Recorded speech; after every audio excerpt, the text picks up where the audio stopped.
Hi, this is Sergio, And this is Kimmy. and welcome to this episode of Startup Basics. So today we're going to be discussing, should you move your startup to Silicon Valley? So this is a question that comes up a lot, and I find that there's pretty much, it's very polarized. You have one set of folks that say, yes, you absolutely have to move to Silicon Valley to build a successful startup. And on the other hand, you have folks that say, absolutely not. You can build a successful startup where you are. And I will say, until recent years, if you had the second opinion, people would laugh at you. They'd say that no, absolutely, if you want a tech startup, you have to move to Silicon Valley. So I personally am encouraged that at least that conversation is happening and that there's validity on both sides. So anyway, we'll talk about each. Right, and our own firm invests in startups outside of Silicon Valley. So you would think that we would be very much in the, you can build your startup where you are camp. But I'm here to tell you that both sides are full of hot air. It's not as easy as you have to move to Silicon Valley or you don't have to move to Silicon Valley. I think it's a lot more nuanced, and depending on what kind of startup you're building, depending on what stage of development your startup is, it can really vary. So today what I wanted to do was talk about kind of the different factors that make Silicon Valley better versus worse. So we have a framework that we really like to think about, ecosystems within. And the first thing that our framework talks about is inspiration. And I have to say that I don't care, who you are. You cannot deny that there isn't a better place to be inspired when building a tech startup than Silicon Valley. There are some maybe places that are, pretty close seconds, like New York, but the energy that you feel in Silicon Valley is just amazing. Yeah. And inspiration is all around us now. We have podcasts and we have stories being told. We see it on the news. There are documentaries being made of it. But there is something about being among it and living in a place where you're constantly inspired, where you go to a coffee shop and you overhear several conversations of people talking about either what they're working on now or what they did then. That's a kind of constant inspiration that I think is very, very unique to the Silicon Valley, and I think most people would agree. Yeah. But is there inspiration outside of Silicon Valley? So we ourselves are based in Silicon Slopes in the Salt Lake City area, which stretches really from Salt Lake City all the way down to Provo. But enough geography. So, there are other places like Salt Lake City, Chicago, Atlanta, Nashville. Is there inspiration there? Yes, there's definite inspiration, and I think there's more of it. So there is a changing of the tide as well, because Silicon Valley had owned all of these kind of high growth companies for the longest time. They have the most capital, and they had a lot of the acceleration just from the Silicon kind of drive that happened in the 90s. So they've owned that, but now that has begun to spread. And so we do see inspirations of people who have built massive tech companies or other kinds of high growth companies, and they are not in Silicon Valley. So, there are also stories of people who go off and build their companies, and then they bring them back into where they used to be, or into a new rising city. So inspiration is in those areas, and we're seeing, big billion-dollar companies coming out of places outside of the coast. Mm-hmm. Yeah, and I think, the other thing is that inspiration can take on many forms. So you have, obviously you're inspired when you see a huge, a company doing really well and building something really huge and, capturing all the headlines. But, for example, there are a lot of kind of local grassroots events, from anything from in Atlanta, for example, they have I forget what it's called exactly, but it's an event where people kind of eat great food and talk about startups, and there are all kinds of really great events. There are various national organizations like 1 Million Cups, Startup Grind. And you make a great point too, saying that we're thinking of the singular story of a tech high growth company. But there are big profitable companies that have been with longevity, where you have these amazing founders who've built something out of nothing, and they exist and they inspire people constantly, and they are part of those ecosystem and that fabric of those events, and actually inspiring other founders. So take that same path. And I do want to recognize, and there's conversations happening today about, is VC the only way and taking money the only way? And that's absolutely not true. Entrepreneurship takes many forms, and the inspiration is there, and it's varied and it's wide, and you're getting high growth, and you're also getting just long, very sustainable, profitable companies in these areas. Yeah, and I mean, the other thing as well is that we live in a virtual global world, so just because Airbnb isn't in your backyard doesn't mean that you can't be inspired by those stories. So but at the same time, I go back to that thing that somebody said, I don't remember, but you mentioned it, that whatever happens in these other ecosystems over a year happens in a week in Silicon Valley. And I think that's true. I think there's just so much going on. So if you are needing inspiration, if that's something that's very important to you, if you really thrive off of it, that, I think the needle kind of goes towards Silicon Valley in that regard. So the other thing is knowledge. And knowledge can take on many different forms. There's just kind of nuts and bolts knowledge, that a lot of which we hope to cover in this podcast. But there's also mentorship, and there are other things like that. And so what do you think, what's your opinion, Kimmy, on, Silicon Valley versus elsewhere in terms of knowledge? I think this is one where you could easily say they're dead even, because honestly, if you're hungry enough, you can get access to knowledge, and you can get access to people. There are ways for you to network in, thank you LinkedIn, and other ways that you can get through. Like, I do think that it is difficult sometimes to network across groups if you really don't have those third degree connections. But I've heard of people basically going to events maybe outside of their region and meeting someone who then connects them to somebody who they wouldn't have otherwise met. So I think knowledge is something that, if we talk about inspiration being widespread, knowledge I think is even more so, because we do have the internet, and we do have just access that wouldn't have been there before. And knowledge also, I want to just call out, like, most founders learn by doing. So knowledge sometimes is not, you don't have to go into a classroom, you don't need to have that conversation, but it does let you take leaps and bounds. Like, if I had a conversation with a serial entrepreneur early on who could tell me, don't do this and this, that's different than if I just was stumbling through that myself. Yeah, for sure. So I'm gonna actually go even further and say that I actually think that access to knowledge is stronger in a lot of emerging tech hubs. Maybe if you live like somewhere really, really, kind of out of the way, and there are very few companies and entrepreneurs there.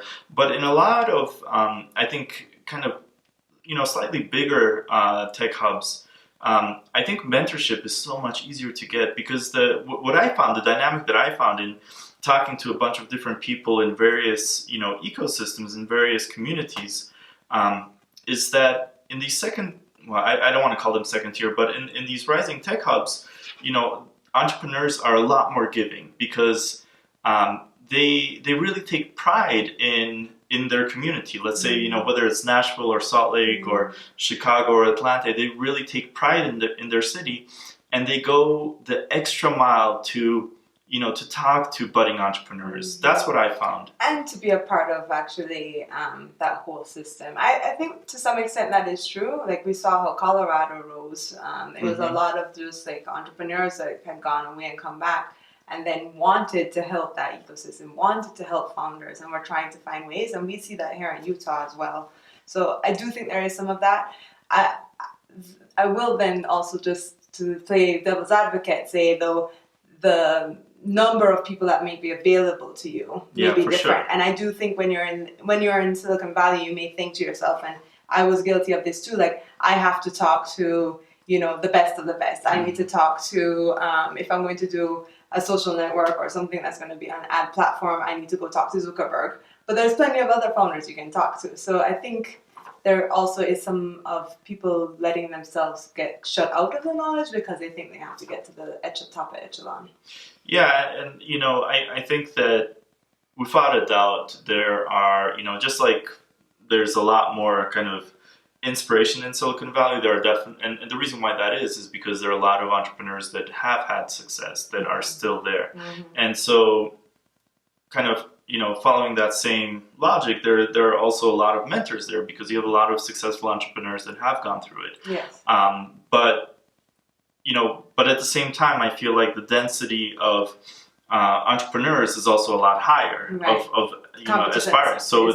So there's a lot of competition for their time, and you might actually find it easier to find a mentor in wherever you are. And then, once again, I'll just kind of echo what you said, which is that a lot of knowledge these days is online. So it kind of doesn't matter where you are. So if there are excellent courses, and there are excellent podcasts such as this one. Hopefully, we're working on it. But I think that I would say it's probably a draw, if not a slight advantage to emerging tech hubs. Now, here's another really big one: is access to capital. Money. Money. Startups need money, whether that's your own, your own revenue that you're generating, whether it's angel capital, whether it's VC capital. Most startups need money to work. Yeah. We're going to have a recurring theme here because, again, ton of money in Silicon Valley, ton of competition too. Yeah. So like there is always going to be this kind of trade-off of being one of many or being like a big fish in a small pond. So, but I have to say, hands down, I give this to Silicon Valley. The amount of deals, the size of deals that happen there. Now, again, stage matters. So if you're pre-seed, seed versus later stage, it's a toss-up whether, for me, whether, one is going to be stronger than the other. I would say that, I find that seed capital flows better in Silicon Valley in general. If you take large averages, but the money really flows in Silicon Valley. Yeah, I think I have to agree. I think Silicon Valley, there's I think definitely wins hands down in the seed and pre-seed stages because there are a lot of cities, a lot of regions that don't even have really a seed venture capital firm. The other dynamics that I've seen is that in a lot of cities and rising tech hubs, the people with wealth acquire their wealth kind of through more traditional means, and so they don't really, I think, feel as comfortable investing in tech. And so your competition is real estate a lot of the times in those markets, or more traditional. But so you might have angel investors and quite a few of them, but they might be very reticent to invest in tech companies. That's true. At the same time, I do have to say that there's definitely, I think, a tide, a shifting in the sense that venture capital firms and even angels in New York and Silicon Valley, Boston, etc., and kind of the traditional tech hubs are very much looking beyond their regions for new investments. Absolutely. I think that's going to change. To present day, it's very lopsided, but we're beginning to see that right side, and we're also part of that movement. Is trying to get money in other areas and diversifying your investments geographically as well.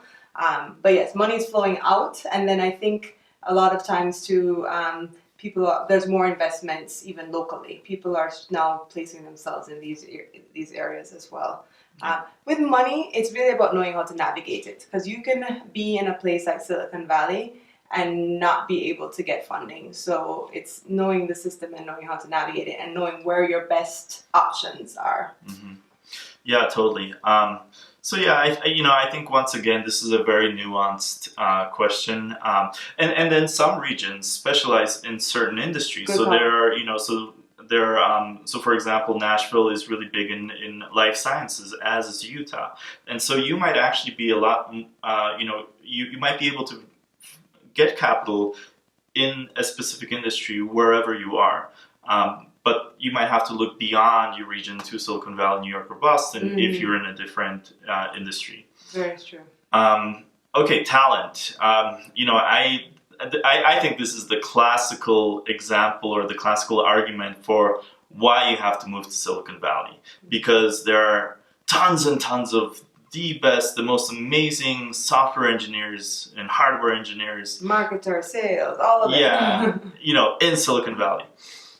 So I think that this is one of those things that is, a bunch of BS. And the reason why, not that there isn't a ton of talent. I mean, there is undoubtedly a ton of talent in Silicon Valley. But I've had so many conversations with really early stage startups, and they cannot hire good talent in the Bay Area. Absolutely. This is why they're relocating. This is why companies are moving out of the Bay Area to position themselves other places, because it's so competitive, and the money that the bigger companies can pay and their packages, their benefit packages, as startups just cannot compete. I mean, 250, 300K, salaries are common. Mm-hmm. And if you're a startup and you raised even a pre-seed round of 250, then guess where all your money is going to be going. Mm-hmm.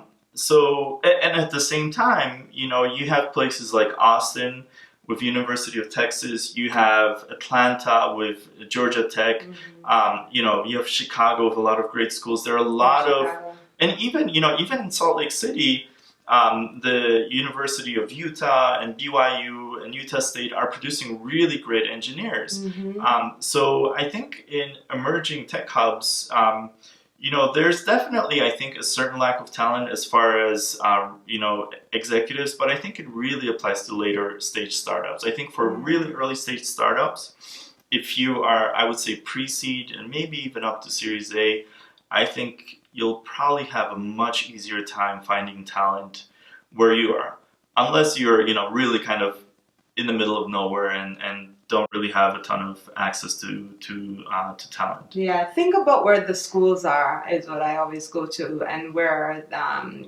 where the tech scene is rising. You may fare better off in those areas than the Bay Area. Yeah. So the other kind of category, in our little framework that we developed is customers. So every startup needs customers, and sometimes those customers are very specific or are very geographically tied. So for example, if you're, in the fashion or if you're in the entertainment industry, I think probably LA is the place to be. Yeah.